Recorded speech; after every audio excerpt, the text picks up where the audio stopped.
Now, if you're watching this video, chances are you've seen a lot of robot vacuum reviews over the past few years. I actually haven't been using a robot vacuum for a while now, so I'm not sure how the AiRROBO company is going to respond to this video since they sent over their T20 Plus to review on the channel. But I was curious to see if this would make me start using one again and to see if they're still worth it.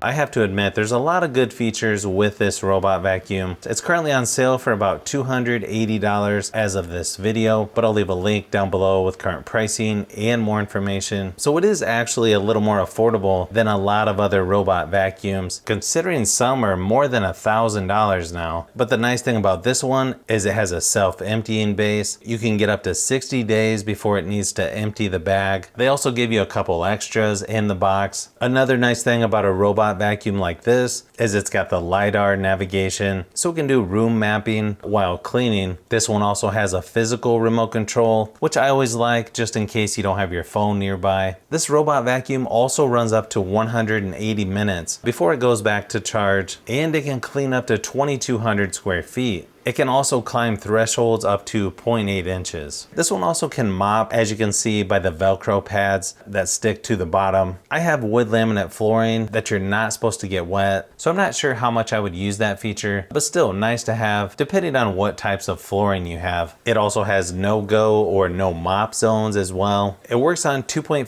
gigahertz Wi-Fi, and you can use this with Alexa and the Google Assistant. So yeah, it's got a lot of good features, even has 4 cleaning modes, and is somewhat slim at 3.7 inches tall. Now, the downsides to a robot vacuum like this is once you start using it, is it's fine for hard floors and low pile rugs or carpet, although you have to be careful on what's laying on the floor while it's cleaning. Luckily, my charging cable was okay, but as you can see, it is going to move things around as needed. For more of an extreme test, I took one of our stick vacuums and just emptied the dustbin here on a low pile rug to see how much the robot vacuum could pick up. Unfortunately, when I tried to use the spot clean on here, as you can see, it pretty much cleaned everywhere except the spot that I was trying to clean. It even flipped up part of the corner, almost got stuck, and yeah, it really struggled. It will eventually make it to that spot, but obviously if you have a stick vacuum, you just go over, sweep it up real quick, and you're done.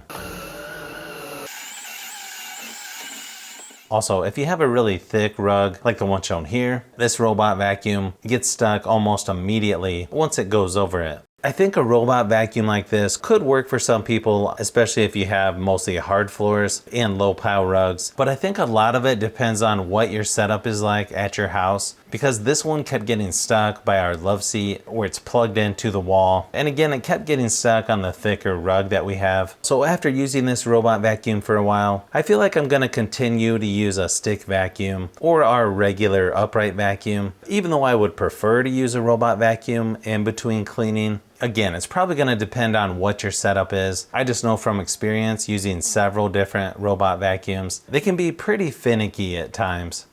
I also feel like the price of this robot vacuum is probably about the max that I would spend on a robot vacuum, considering we have other stick and regular upright vacuums that are going to do more of a deep cleaning. I think if you have the right setup, a robot vacuum like this could help out quite a bit, considering you really have to sweep a lot to keep the floors as clean as a robot vacuum does. I know a lot of people get pretty busy and it's hard to keep up with cleaning. Trust me, just stop using one of these for a while and you'll see how the floor starts to get pretty dirty if you're not sweeping about 3 times a week. So I actually like robot vacuums. Unfortunately, I just don't think they're going to work very well with our setup, so I'll probably just keep using our stick vacuums for now at least. Cleaning.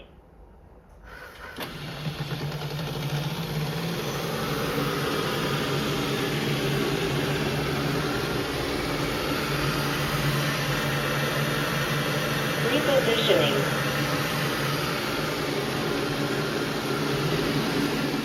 So if you've made it this far into the video, you may want to say thanks by subscribing, and don't forget to give a thumbs up if this video was helpful. This is Brian from Fishbee Productions. Thanks for watching, and I'll see you on the next one.